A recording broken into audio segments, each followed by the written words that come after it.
걸어왔다.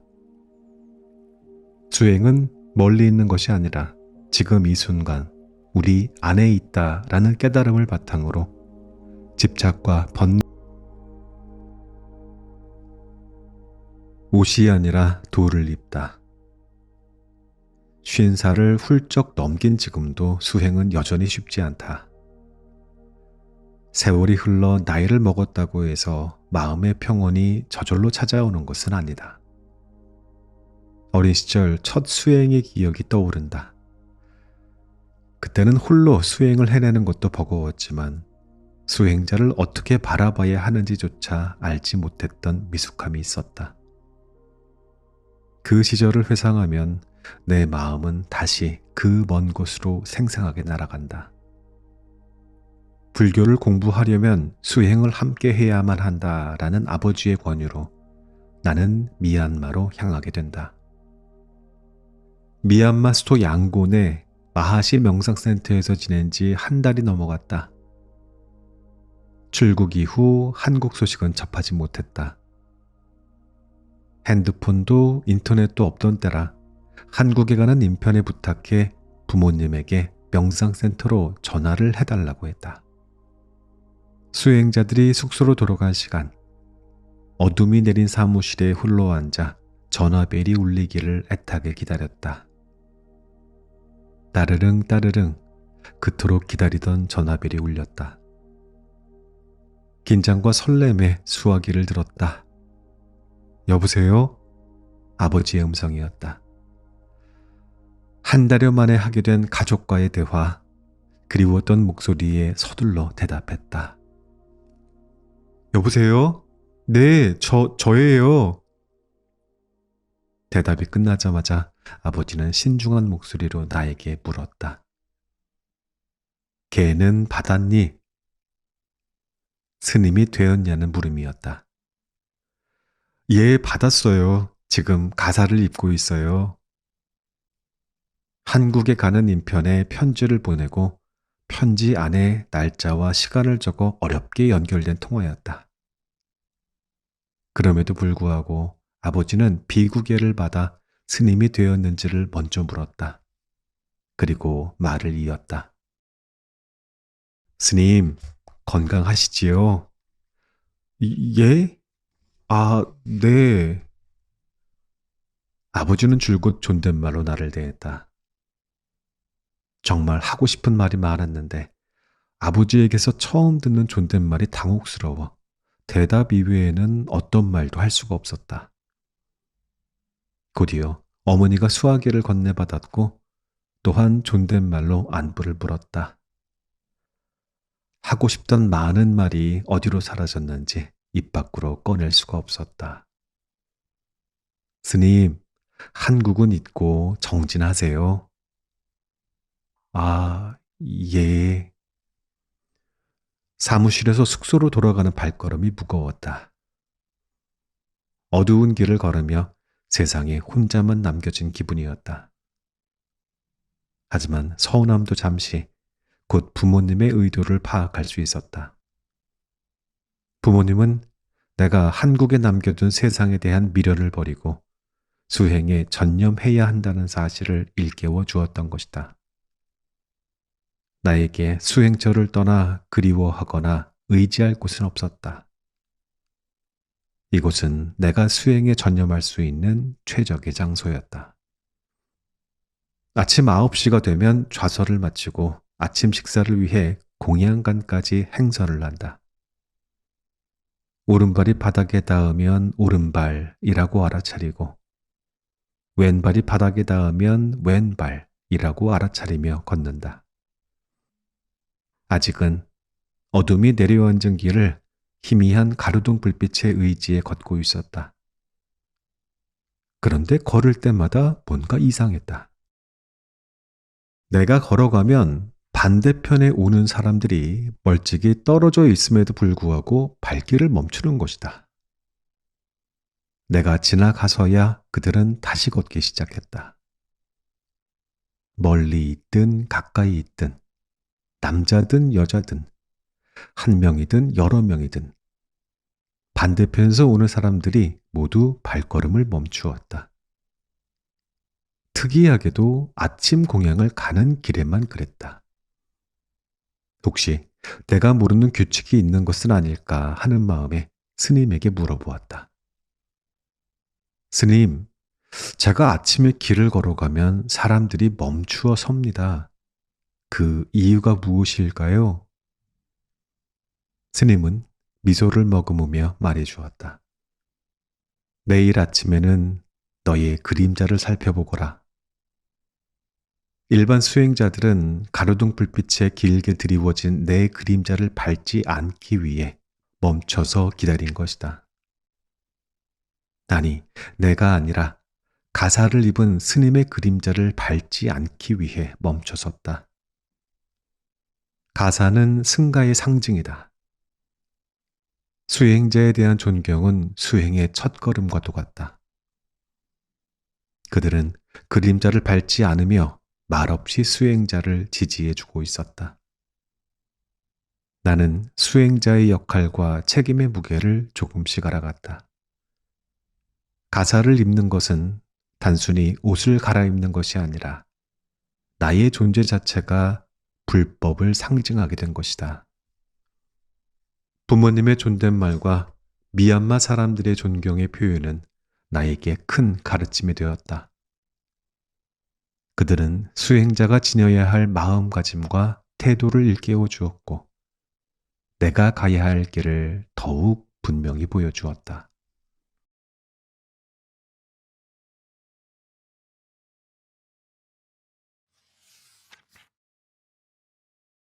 좋고 싫음은 수행의 목적이 아니다. 사람에 따라 고수의 향은 호불호가 갈린다. 싫어하는 사람은 빈대 냄새가 나는 풀이라 꺼리지만 좋아하는 사람에게는 없어서는 안 될 향신료다. 동남아 지역이 그러하듯이 남방 불교 수행처의 음식에도 대부분 고수가 들어간다. 내가 고수를 먹게 된 것은 수행처의 음식 덕분이었다. 처음에는 그 향이 좋지 않았다. 하지만 매 끼니 국과 반찬에 이미 가루처럼 들어있는 고수를 빼낼 수는 없었다.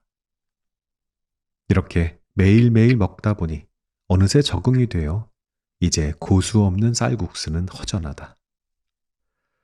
결국 고수향을 좋아하고 싫어하고는 나에게 달려 있었다. 쉐우민 윗바사나 명상센터에서는 몸에 대한 관찰만으로는 부족하다며 끊임없이 마음을 알아차리라고 제안한다. 특히 외부 대상은 문제가 아니고 내 마음이 문제이니 자신의 마음 상태를 바라보라는 것이다. 처음에는 무슨 말인지 몰랐으나 그 의미를 파악하는데 그리 긴 시간이 걸리지는 않았다. 쉐우민 명상센터의 수행 방식은 마하시 명상센터와는 다르다. 자신이 육체적으로 경험한 것뿐만 아니라 마음으로 느끼고 생각한 것까지 말로 전달할 수 있다. 수행처 안에서 독서를 하는 것도 빨리 움직이는 것도 가능하다. 좌선 시간에 행선을 하고 행선 시간에 좌선을 해도 나무라지 않는다. 내 마음을 알아차리는 일을 최우선으로 해야 하는 것이다. 어떻게 보면 자유롭지만 한편으로는 자유롭기에 스스로의 조절 능력이 절실히 요구되는 곳이다. 하루는 대면 시간에 한 수행자가 자신의 문제를 말했다. 저는 아침에 식당에 가는 것이 싫습니다. 스승은 그 이유를 물었다. 왜 싫습니까? 그는 마치 따지듯이 자신의 불편함을 토로했다.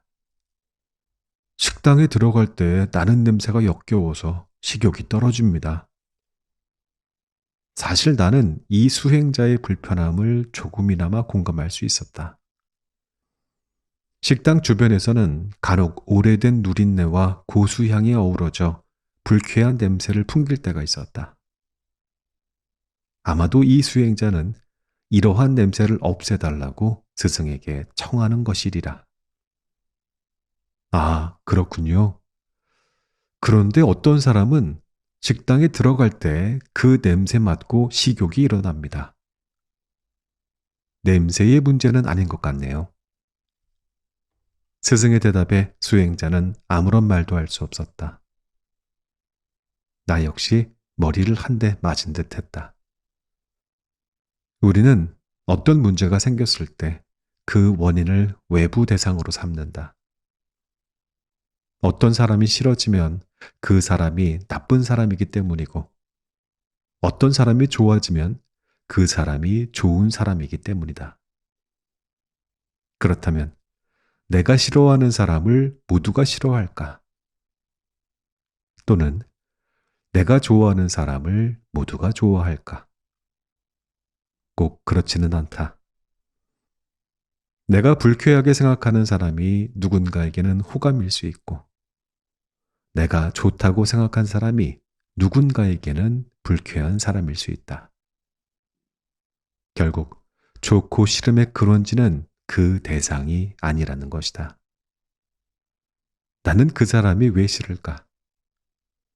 아마도 그 사람이 나를 무시했거나 내 이익을 빼앗았거나 내 뜻대로 움직여주지 않았기 때문일 것이다.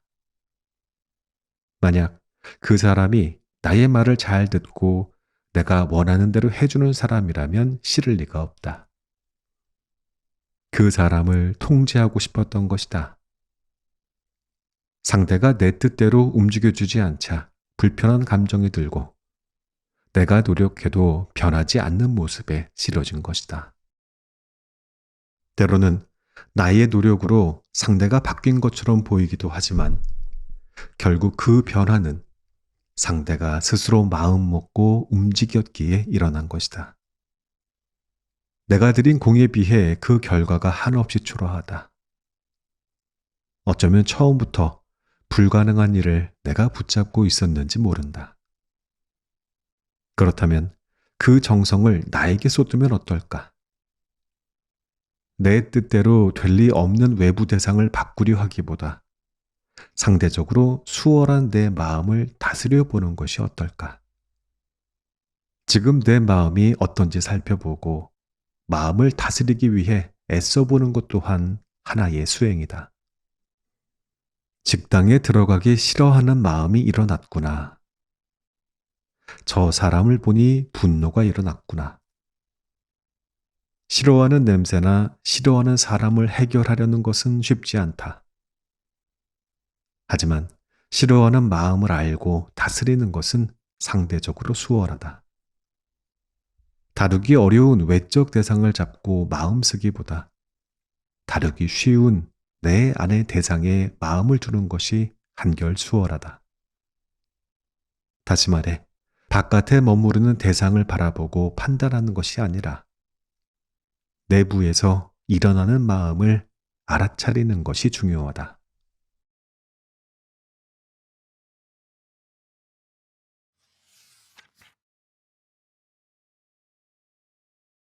행복은 불행을 조건으로 한다. 불교 수행은 괴로움에서 벗어난 행복을 추구한다. 우리는 모두 괴로움을 떠나 행복하기를 바란다. 모두가 행복하기를 바라지만 실제로 주변에 행복하다고 느끼는 사람이 그리 많지 않은 것 같다. 아마도 행복을 위한 조건을 갖추기가 쉽지 않기 때문일 것이다.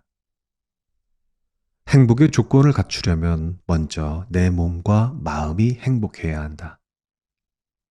그리고 나 혼자 행복한 것만으로는 충분하지 않기에 가족도 친구도 행복해야 한다. 게다가 지난 과거나 다가오지 않은 미래에 대해서 후회나 걱정도 없어야 한다. 이러한 조건들을 모두 갖추려면 과연 이번 생에 행복이 가능한지 모르겠다. 그럼에도 불구하고 우리는 이미 여러 차례 행복을 경험했고 그 순간들을 기억하고 있다. 잠시 언제 행복했었는지 회상해 보자. 어떻게 행복할 수 있었는지 생각해 보자. 앞서 말한 다양한 조건을 갖추어서 행복했었나? 아마도 아닐 것이다. 우리가 이미 경험한 행복들은 과거도 미래도 아닌 현재 그 순간에 느낀 것이다. 하지만 우리는 미래에 더 나은 행복이 있을 것이라 믿고 지속적으로 불안과 걱정으로 하루하루를 산다. 과거를 반성해야 앞으로 행복할 수 있다고 믿고 혼신을 다해 지난 날들을 끊임없이 후회하며 현재 누릴 수 있는 많은 것을 포기한다. 결과적으로 우리가 믿는 행복의 조건을 충족시켜 행복을 경험한다는 것은 쉽지 않다. 하지만 우리가 기억하는 행복은 의외로 간단한 곳에 있다. 내 몸과 마음이 어느 순간에 만족하고 있으면 행복한 것이다. 따라서 행복을 누리는 방법은 의외로 간단하다. 무엇보다도 가장 빨리 행복해지는 방법은 좋아하는 사람과 맛있는 음식을 먹는 것이다. 맛있는 음식은 감각적 즐거움을 주고 좋아하는 사람은 혼자가 아니라는 안정감을 준다. 그러니 몸과 마음이 모두 편안하고 행복해진다. 그런데 다시 문제가 생긴다. 맛있는 음식이 계속 맛있지 않고 좋아하는 사람도 계속 좋지만은 않은 것이다. 우리가 좋아하는 음식도 사람도 환경도 모든 것이 변한다. 그렇다면 이제 더 오래 지속되는 행복을 찾아볼 필요가 있겠다. 우리는 일상에서 결핍을 경험한다. 몸이든 마음이든 물질이든 정신이든 우리는 모자라고 부족함의 결핍을 경험한다. 그리고 이 결핍은 우리에게 불만족을 경험하도록 만든다. 우리는 이러한 불만족을 벗어나 결핍을 채우고자 욕망을 일으킨다.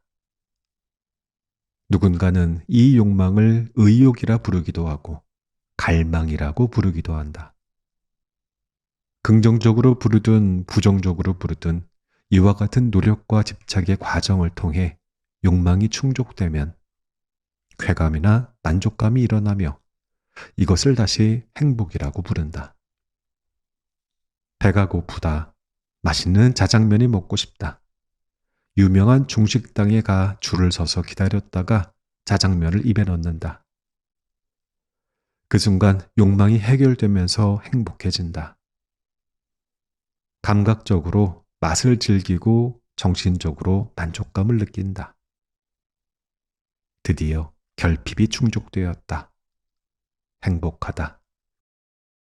이때 자장면을 먹으며 더 행복해지는 방법이 있다. 사진을 찍어 소셜미디어에 올리는 것이다.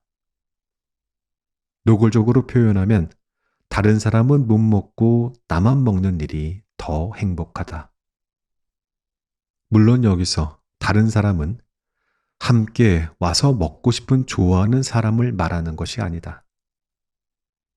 우리가 소셜미디어를 통해 올리는 사진과 게시글 대부분은 다른 사람과의 비교를 통해 자랑하고 싶은 것, 혹은 과거에는 못했지만 지금은 상황이 나아져 할 수 있는 것을 보여주는 수단으로 사용한다. 행복을 위한 수단으로 비교가 더해지는 것이다. 비교는 감각적 경험이라기보다는 인지적 작용에 가깝다. 우리는 결핍이 충족된 이후에 비교를 통해 행복을 키운다. 하지만 또다시 문제가 생긴다. 그것은 바로 적응이다. 결핍을 벗어나 감각적 욕망이 충족되어도 과거와 비교해서 나아졌다 할지라도 머지않아 그 상황에 누구든 적응하게 된다. 이제는 더 이상 행복하지 않다. 점심에 자장면 한 그릇을 맛있게 먹고 이제 배가 부른데 저녁에 자장면을 또 먹어야 한다고 생각해보자. 아마 괴로움이 찾아올 것이다. 결핍을 만족으로 바꿔 행복했다 할지라도 우리는 곧 그 감각과 정서에 적응하게 되고 곧 또 다른 결핍과 욕망을 일으킨다. 이러한 반복은 끊임없이 순환하여 우리는 만족을 잊은 채 행복을 찾아 다시 방황한다. 일반적으로 말하는 행복의 세 가지 기준, 돈과 명예, 건강이 채워졌다 할지언정 정도의 차이가 있을 뿐 우리는 모두 적응에 의한 결핍을 경험한다. 결국 다시 불행해진다. 불교 수행은 결핍과 적응의 반복에서 벗어난 행복을 추구한다. 그리고 그 방법으로 즐거움과 괴로움의 반복적인 순환 과정에서 벗어나라고 제안한다. 행복은 불행을 조건으로 하고 불행은 행복을 조건으로 한다. 즐거움은 괴로움을 조건으로 하고 괴로움은 즐거움을 조건으로 한다. 이들은 마치 파도의 파고처럼 오르락 내리락 반복한다. 행복은 인도 고대어 파알리아어로 수카라고 한다. 여기에서 수카는 즐거운 감각과 정서만을 말하는 것이 아니다. 누군가가 수카를 추구한다면 그는 즐거움과 괴로움의 끊임없는 반복을 멈출 수 있는 길을 찾는 것이다. 앞서 설명한 것처럼 우리는 행복에 적응하고 다시 결핍을 경험한다. 하지만 적응과 결핍 사이에 수카를 찾을 수 있다. 그것은 바로 즐겁지도 않고 괴롭지도 않은 상태를 말한다. 그리고 이것을 평정, 평온이라고도 부른다. 즉, 즐거움과 괴로움의 반복을 조건으로 하지 않고 흔들리지 않는 편안한 상태. 바로 평온한 마음이다. 초기 경전에서 붓다는 만약 누군가가 몸이나 마음의 즐거움을 인간이 경험하는 최상의 행복이라고 말한다면 동의할 수 없다라고 했다. 훨씬 아름답고 뛰어난 행복이 있기 때문이며 그 행복은 몰입을 통한 선정이라고 설한다. 선정은 마음의 집중을 유지해 자신의 내면이나 외부의 자극에 흔들리거나 동요하지 않는 상태를 말한다. 이러한 선정은 색계 사선정과 무색계 사선정으로 구성되며 점진적으로 고요함이 깊어지는 구조로 되어 있다.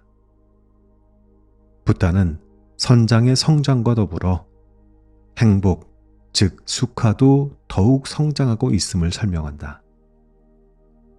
예를 들어 희열이 있는 2선보다 희열이 없는 3선이 더 수승한 행복의 상태이고 즐거움이 있는 3선보다 즐거움과 괴로움이 사라지고 평온만 남는 4선이 더 수승한 행복이라고 한다. 다시 말해 몸과 마음이 즐거운 상태가 아닌 평온한 상태가 더욱 수승한 행복이라는 설명이다. 불교 수행을 통한 행복은 감각이나 정서적인 즐거움에 제한되지 않는다. 진정한 행복은 감각과 정서를 초월하기 때문이다. 만약 행복해지고 싶다면 행복해지는 연습을 해야 한다. 다양한 자극으로부터 잠시라도 멀어질 수 있는 마음 수행이 필요하다. 수행의 빈도가 늘어나면 행복의 빈도도 늘어날 것이다.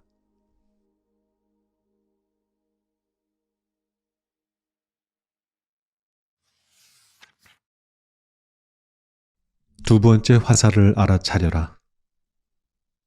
우리는 모두 각자 가짜 호랑이 한 마리를 키우고 있다. 이 호랑이는 다른 사람에게는 보이지 않는다. 내가 먹이를 주며 몰래 키우는 호랑이지만 가짜이기에 나조차도 만질 수도 볼 수도 없다.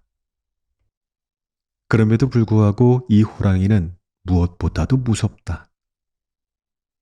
이 호랑이가 자라면 어느새 힘이 너무 강해져 결국 주인인 나까지 잡아먹게 된다. 내가 키운 내 마음이 나를 잡아먹다니 얼마나 황망하고 두려운 일인가. 가짜 호랑이에게 먹이를 주는 행위를 불교에서는 두 번째 화살을 맞는 것이라고 표현한다. 누구나 삶을 살면서 많은 사건을 경험한다. 때로는 넘어지기도 하고 예상치 못한 사고를 겪기도 한다.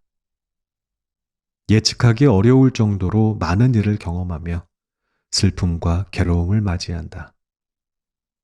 이러한 사건과 사고의 발생을 첫 번째 화살이라고 할 수 있다. 어디선가 화살이 날아왔고 나는 그 화살에 맞았다. 그래서 아프다. 여기까지가 첫 번째 화살의 역할이다. 문제는 우리가 두 번째 화살에 또 맞는다는 것이다. 두 번째 화살은 첫 번째 화살과는 달리 내가 나에게 겨누는 화살이다. 첫 번째 화살은 어쩔 수 없이 쏘이는 화살이지만 두 번째 화살은 내가 나에게 쏘지 않을 수도 있는 화살이다. 한국에서 한 스님이 귀한 시간을 내어 내가 머무는 먼 수행처를 방문했다. 공교롭게도 스님이 수행처에 들어오는 날 여권과 지갑을 잃어버렸다. 낯선 외국에서 여권과 돈을 잃어버린 일은 생각만 해도 아찔한 상황이다. 나는 스님에게 한국 대사관과 경찰에 신고할 것을 제안했다. 스님은 수행처 선 원장의 허락을 받고 출타하여 신고를 마치고 수행처로 돌아왔다. 그렇게 하루가 지났다. 스님은 심려가 가득한 얼굴로 말했다. 저 어떡하죠? 여권과 지갑을 잃어버렸어요. 사나흘이 지났다. 스님의 얼굴은 여전히 수심이 깊었다. 어떡하죠? 여권과 지갑을 잃어버렸어요. 일주일이 지났다. 내 여권과 지갑. 열흘이 지났다. 내 여권과 지갑 어떡하나. 수행 면담 시간마다 걱정을 되풀이하는 이 스님에게 지도 스님이 물었다. 억울하지 않으세요? 여권과 지갑을 잃어버려서 당연히 억울하죠. 아니요. 잃어버린 것도 억울한데 지금 계속 마음마저 빼앗기고 있으니 억울하지 않으시냐는 뜻입니다. 시간을 내어 머나먼 곳까지 수행을 위해 찾아왔고 실수로 잃어버린 것인지 누군가 훔쳐간 것인지 모르겠으나 여권과 지갑을 잃어버렸으니 억울할 수밖에 없다. 첫 번째 화살을 맞은 것이다. 아프고 속상하다. 그런데 우리의 마음은 후회와 걱정이라는 두 번째 화살을 마련하여 나에게 다시 쏘기 시작한다. 문제는 이 화살이 더 아프고 더 오래 간다는 것이다. 잃어버린 것도 속상한데 내가 나 자신을 스스로 괴롭히고 있으니 어찌 억울하지 않을 수 있겠는가. 두 번째 화살은 내가 쏘는 화살이기에 내가 원하면 멈출 수 있다. 멈출 수 있는데도 멈추지 않아 아프니 얼마나 억울하겠는가. 물론 두 번째 활쏘기는 멈추기가 쉬운 일은 아니다. 그래서 붓다는 제자들에게 두 번째 활쏘기를 멈추는 연습을 시켰고 이 방법을 수행이라고 한다. 붓다가 제안한 연습은 일어난 일에서 다른 대상으로 마음을 우회시키거나 바로 직면하는 방법을 사용한다. 만약 내가 이 일을 감당하기 어렵다면 잠시 다른 대상에 집중하여 우회하는 방법을 쓴다. 그리고 내가 이를 감당할 힘이 있다면 직접 자세히 바라보고 살피는 직면의 방법을 사용한다. 우회의 방법을 위해서는 주로 사마타 수행을 적용하고 직면의 방법을 위해서는 주로 윗바사나 수행을 적용한다. 우회든 직면이든 모두 두 번째 활쏘기를 멈추기 위한 방법이다. 내가 키우는 가짜 호랑이에게 더 이상 먹이를 주지 않는 방법인 것이다. 두 가지 방법 모두 마음을 대상에 머물게 하는 힘이 필요하다. 이 두 방법을 집중 명상과 마음 챙김 명상이라고 부른다. 부타는 화살경을 통해 다음과 같이 설한다. 어리석은 자는 육체적 고통으로 괴로움을 느끼고 정신적 고통으로 또다시 괴로움을 느낍니다. 어리석은 자는 육체적 고통을 괴로움으로 받아들일 때 잘못된 방식으로 생각하기 때문입니다. 그리하여 그는 육체와 정신 두 가지 괴로움을 모두 경험합니다. 마치 어리석은 자가 화살에 맞으면 그 화살로 인한 육체적인 괴로움뿐만 아니라 정신적인 괴로움까지 느끼듯이 어리석은 자는 육체적 고통에 더해 잘못된 방식으로 생각함으로써 두 가지 괴로움을 모두 겪게 됩니다. 삶에는 누구도 피할 수 없는 첫 번째 화살이 찾아온다. 그러나 두 번째 화살은 내가 쏘지 않을 수 있다.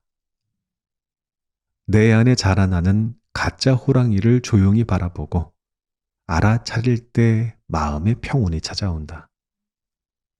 스스로를 괴롭히는 생각의 흐름을 멈추고 자비와 지혜로 나 자신을 품을 때 비로소 괴로움의 불레에서 벗어날 수 있다. 오늘도 내 마음에 평온이 깃들기를 고요히 바라본다.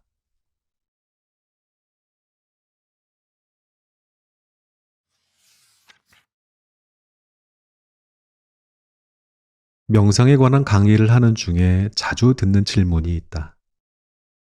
교수님, 깨달으셨어요? 나는 미소만 머금은 채 쉽게 대답하지 못한다. 어린 시절 존경하는 스님에게 다짜고짜 던졌던 바로 그 질문을 이제는 내가 받게 된 것이다. 돌이켜보면 수행보다는 수행의 결과에 집착했던 내 모습이 떠올라 부끄럽기도 하고, 한편으로 입으로는 수행을 강조하면서 정작 깨달음의 근처에도 가지 못한 것 같아 더욱 말문이 막힌다. 불교에서 인간은 세 가지 독을 품고 산다고 한다. 바로 탐욕, 탐, 성냄, 진, 어리석음, 치이다. 이들이 없어지면 깨달음을 성취했다고 묘사하기도 한다. 하지만 나는 세 가지 모두를 고루 지니고 있을 뿐더러 특히 성냄이 두드러지는 것 같다. 때로는 성냄이 의욕으로 바뀌기도 하지만 대부분 후회와 반성의 원인이 된다. 나는 30여 년간 수행을 해왔고 수행 관련한 연구를 하고 있고 자비와 알아차림에 대해 강의하지만 여전히 들끓는 탐진치를 안고 살아간다. 가끔 내가 화를 내면 가까운 지인들은 정 교수는 명상을 안 했으면 어쩔 뻔했어 라는 조소 섞인 말을 하기도 한다. 그들의 말이 맞다. 오늘의 나는 궁극적인 깨달음을 이루려 하기보다 작은 지혜라도 잊지 않으려 애쓴다. 내 수행은 더 나아지기보다 더 나빠지지 않기 위한 발걸음이다. 아쉽게도 우리의 삶에는 이미 정해진 순서가 있다. 이 세상에 태어난 우리는 모두 늙고 병들고 죽는다. 이것은 바꿀 수 없는 현실이다. 깨달음을 얻은 붓다조차 늙고 병들어 열반에 들었다. 결국 삶의 과정에서 진정한 해방은 몸이 아니라 마음에 있다. 나의 마음이 나를 향한 집착에서 조금씩 벗어나기를 바랄 뿐이다. 이를 위해 할 수 있는 방법은 오직 하나, 바로 수행이다.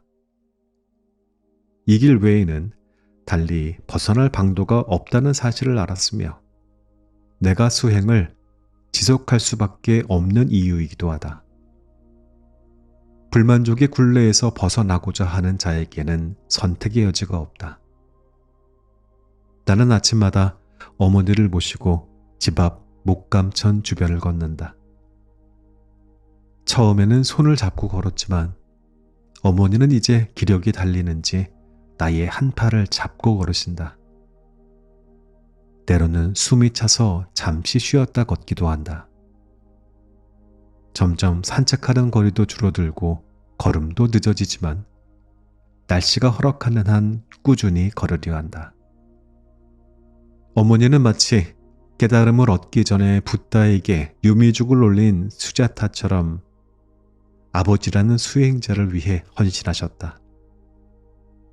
모기 한 마리도 잡지 않고 술과 담배를 한 번도 한 적이 없으며 종갓집 맏며느리로 효부상을 받을 정도로 부모와 자식에게 최선을 다했다. 매일 가족의 안녕을 빌며 사랑을 방사하고 자신보다 타인을 위해 평생을 바쳐온 삶이야말로 진정한 수행의 길이 아닐까. 오랜 투병 생활을 맑은 미소로 묵묵히 이겨내고 있는 어머니를 보면 알게 된다. 다리를 접고 앉아 허리를 곧게 세우는 것만이 수행의 전부는 아니리라. 오늘 아침은 걷는데 어머니가 별 말씀을 하지 않는다. 엄마, 무슨 생각하세요? 오른발, 왼발 하면서 걷고 있어. 이렇게 하면 숨도 덜 차고 다리에 힘도 붙는 것 같아. 지금 이 순간에 머무는 것. 이것보다 더 큰 수행이 어디 있겠는가?